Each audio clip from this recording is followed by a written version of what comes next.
Perkenalkan, nama saya Maisanda Rahmanisa Zahra dengan NIM 81114227005. Saya Dirita Ardianti dengan NIM 81114227727. Perkenalkan, nama saya Muhammad Rifki Atan Ramadan dengan NIM belakang 749. Asas pembentukan peraturan kerangka undang-undang (UU Nomor 12 Tahun 2011). Latar belakang.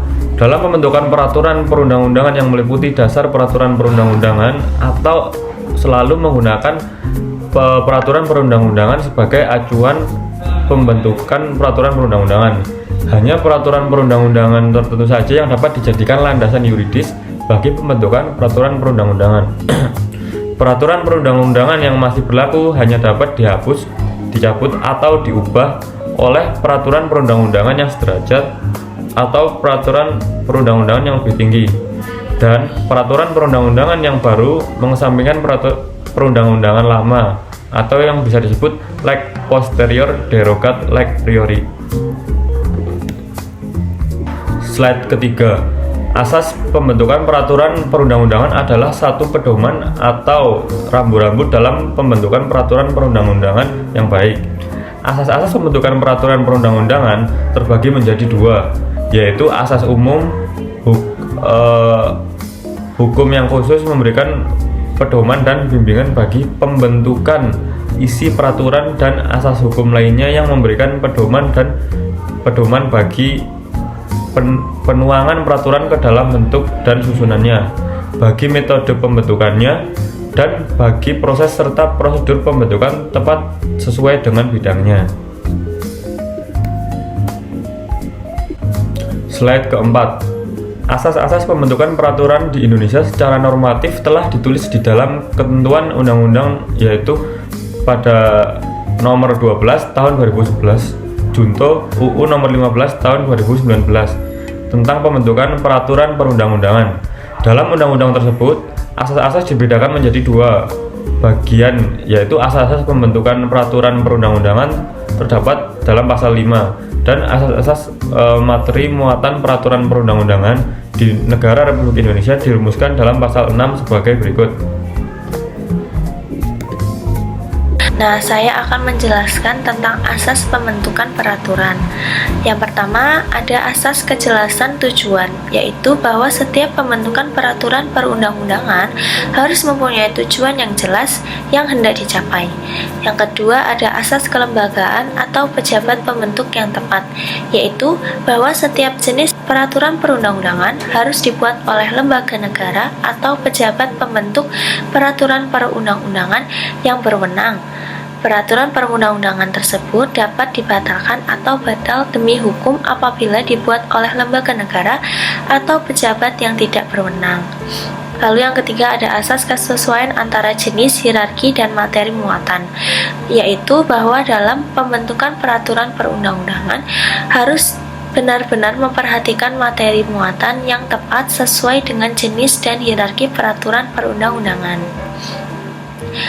Lalu yang keempat, ada asas dapat dilaksanakan, yaitu bahwa setiap pembentukan peraturan perundang-undangan harus memperhitungkan efektivitas peraturan perundang-undangan tersebut dalam masyarakat, baik secara filosofis, yuridis, maupun sosiologis.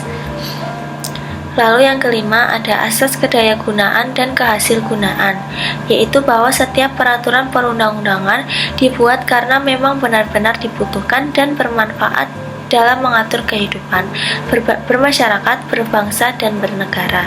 Lalu yang terakhir, ada asas kejelasan rumusan, yaitu bahwa setiap peraturan perundang-undangan harus memenuhi persyaratan teknis penyusunan peraturan perundang-undangan, yaitu sistematika, pilihan kata atau istilah, serta bahasa hukum yang jelas dan mudah dimengerti sehingga tidak menimbulkan berbagai macam interpretasi dalam pelaksanaannya.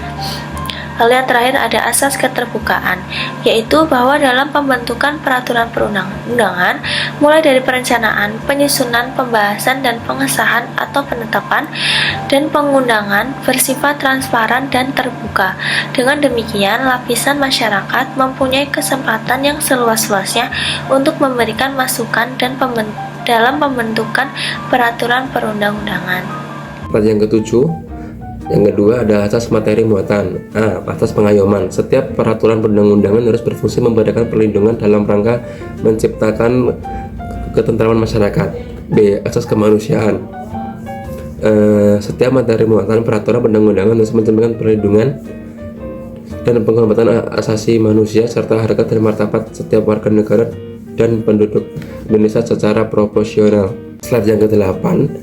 C. Asas kebangsaan. Setiap materi muatan peraturan perundang-undangan harus mencerminkan sifat dan watak bangsa Indonesia yang pluralistik atau kebinekaan dengan tetap menjaga prinsip negara kesatuan Republik Indonesia. D. Asas kekeluargaan. Setiap materi muatan peraturan perundang-undangan harus mencerminkan musyawarah untuk mencapai mufakat dalam setiap pengambilan keputusan. Selanjutnya, E. Asas kenusantaraan. Setiap materi muatan peraturan perundang-undangan senantiasa memperlihatkan kepentingan seluruh wilayah Indonesia dan materi muatan peraturan perundang-undangan yang dibuat di daerah merupakan bagian dari sistem hukum nasional yang berdasarkan Pancasila. Yang F. Asas Bhinneka Tunggal Ika. Setiap materi muatan peraturan undang-undangan harus memperlihatkan keragaman penduduk, agama, suku, dan golongan, kondisi khusus daerah dan budaya khususnya yang menyangkut masalah-masalah sensitif dalam kehidupan bermasyarakat, berbangsa, dan bernegara. Poin selanjutnya yaitu poin G, asas keadilan. Setiap menteri peraturan perundang-undangan harus mencerminkan keadilan secara proporsional bagi setiap warga negara tanpa terkecuali. Lalu, asas kesamaan kedudukan dalam hukum dan pemerintahan. Setiap menteri muatan peraturan perundang-undangan tidak boleh berisi hal-hal yang bersifat membedakan berdasarkan latar belakang antara lain agama, suku, ras, golongan, gender, dan status sosial. Selanjutnya, yaitu asas ketertiban dan kepastian hukum. Setiap menteri muatan peraturan perundang-undangan harus dapat menimbulkan ketertiban dalam masyarakat melalui jaminan adanya kepastian hukum. Lalu asas keseimbangan, keserasian, dan keselarasan, yaitu setiap menteri muatan peraturan perundang-undangan harus mencerminkan keseimbangan, keserasian, dan keselarasan antara kepentingan individu dan masyarakat dan kepentingan bangsa dan negara. Asas-asas tersebut telah diatur dalam Undang-Undang Nomor 10 Tahun 2004 tentang pembentukan peraturan perundang-undangan. Undang-Undang Nomor 12 Tahun 2011 yang menggantikannya kemudian digantikan lagi dengan Undang-Undang Nomor 15 Tahun 2019. Kemudian perubahan kedua yaitu Undang-Undang Nomor 13 Tahun 2022. Dalam pengaturan asas-asas pembentukan peraturan perundang-undangan di atas, menurut Gerd Jan Forman, terdapat asas aksesibilitas yang menggantikan peraturan yang konsisten, dapat dimengerti, dapat diakses oleh pihak yang menjadi sasaran utama peraturan, merupakan hal yang penting jika menginginkan penerapan peraturan yang baik. Nah, selain asas yang tercantum dalam Undang-Undang Nomor 12 Tahun 2011 tentang pembentukan peraturan perundang-undangan, ada pun juga asas-asas pembentukan peraturan perundang-undangan menurut para ahli. Slide 14. Ada A. Hamid S. Atamimi mengemukakan bahwa pembentukan peraturan perundang-undangan Indonesia yang patut adalah sebagai berikut. A. Cita hukum Indonesia. B. Asas negara berdasar atas hukum dan asas pemerintahan berdasarkan sistem konstitusi. C. Asas-asas lainnya. Dengan demikian, asas-asas pembentukan peraturan undang-undangan Indonesia yang patut akan mengikuti pedoman dan bimbingan yang diberikan oleh A. Cita hukum Indonesia yang tidak lain melainkan Pancasila atau sila-sila dalam hal tersebut berlaku sebagai cita atau ide yang berlaku sebagai bintang pemandu. Yang B. Norma fundamental negara yang juga tidak lain melainkan Pancasila atau sila-sila dalam hal tersebut berlaku sebagai norma. Yang C. Ada dua, yaitu yang pertama, asas-asas negara berdasarkan atas hukum yang menempatkan undang-undang sebagai alat peraturan yang khas berada dalam keutamaan hukum atau der primat des recht. Yang kedua, ada asas-asas pemerintahan berdasarkan sistem konstitusi yang menempatkan perundang-undangan sebagai dasar dan batas penyelenggaraan kegiatan pemerintah. Purnadi Purbacaraka dan Surjanyo Sukanto menyatakan bahwa ada 6 asas perundang-undangan, yakni antara lain undang-undang tidak berlaku surut, 2. Undang-undang yang dibuat oleh penguasa yang lebih tinggi mempunyai kedudukan yang lebih tinggi, atau lex superiori derogat lex inferiori. Yang ketiga, undang-undang yang bersifat khusus menyampingkan undang-undang yang bersifat umum. yang artinya lex specialis derogat lex generalis. Yang nomor 4, undang-undang yang berlaku belakangan membatalkan undang-undangan yang berlaku terdahulu, atau lex posteriori derogat lex priori. Yang kelima, undang-undang tidak dapat diganggu gugat.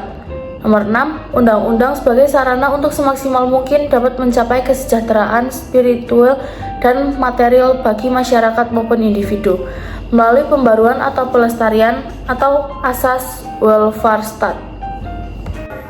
Slide 16. Selain asas-asas pembentukan peraturan perundang-undangan yang baik sebagaimana diuraikan di atas, berlaku pula asas-asas antara lain, yang adalah asas tata urutan susunan atau hierarki peraturan perundang-undangan. Asas ini yang berasal dari teorinya Hans Kelsen dan Hans Nawayaski ini kemudian diadopsi secara tersirat ke dalam pasal 7 ayat 1 dan 2 Undang-Undang Nomor 12 Tahun 2011 tentang pembentukan peraturan perundang-undangan. Kekuatan hukum peraturan perundang-undangan yang sesuai dengan hierarki sebagaimana dimaksud pada ayat 1. Dalam ketentuan ini yang dimaksud dengan hierarki adalah penjenjangan setiap jenis peraturan perundang-undangan yang didasarkan pada asas peraturan perundang-undangan yang lebih rendah tidak boleh bertentangan dengan peraturan undang-undang yang lebih tinggi.